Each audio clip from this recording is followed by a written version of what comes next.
Andito na naman ako mga Kyones, mangungulit sa inyong mga Facebook account mga Kyones. At ngayon mga Kyones, luluto natin ang pansit canton mga Kyones. Ito ang pansit canton ni Bakit Dolor mga Kyones ha. At ngayon, kakain na tayo mga Kyones. Ang sarap ng pansit canton na yan mga Kyones. Ang sarap-sarap. Ipapil mo, jay pansit canton ni Dolor. Lalagyan ko sana ng ketchup pero wala nang laman. Ano ba yan mga Kyones? Ang sakit ng ulo ko dyan. Wala akong sausawan ng itlog. Thank you na lang.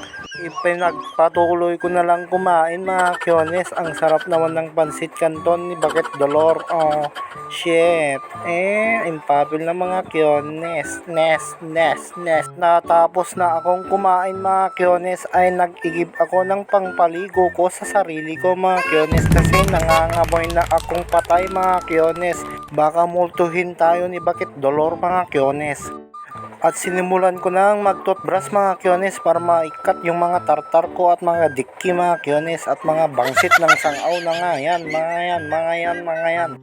At sinimulan ko na nagbuyat sa sarili ko mga Kyones. O tignan nyo, marami ng tikab ang nawawala. Binigyan ko yung batutoy ko at yung ubet ko mga Kyones. Ang sarap na maligo. At nagsabon na ako ng safeguard. Ay hindi pala, sunsilk. Ay hindi pala, yaan mo, nagshampoo ng sunsilk mga Kyones. At nung nagsashampa ako mga Kyones, meron si Lola Kes. Tignan nyo, nagiinaw sa tabi ko. Tignan nyo naman ang sipag-sipag ni Lola Kes namin. Diba? Nung natapos akong nag-shampoo mga Kyones, nagsabon ako ng security guard, bodyguard, safeguard, kumpurneta nga guard. Tapos sinabunan ko yung batutoy ko mga Kyones. Baka naman hindi mag-angot-angot dyan at yung kwet ko baka may takki pa mga Kyones. At ngayon syempre magbabanlaw tayo mga Kyones.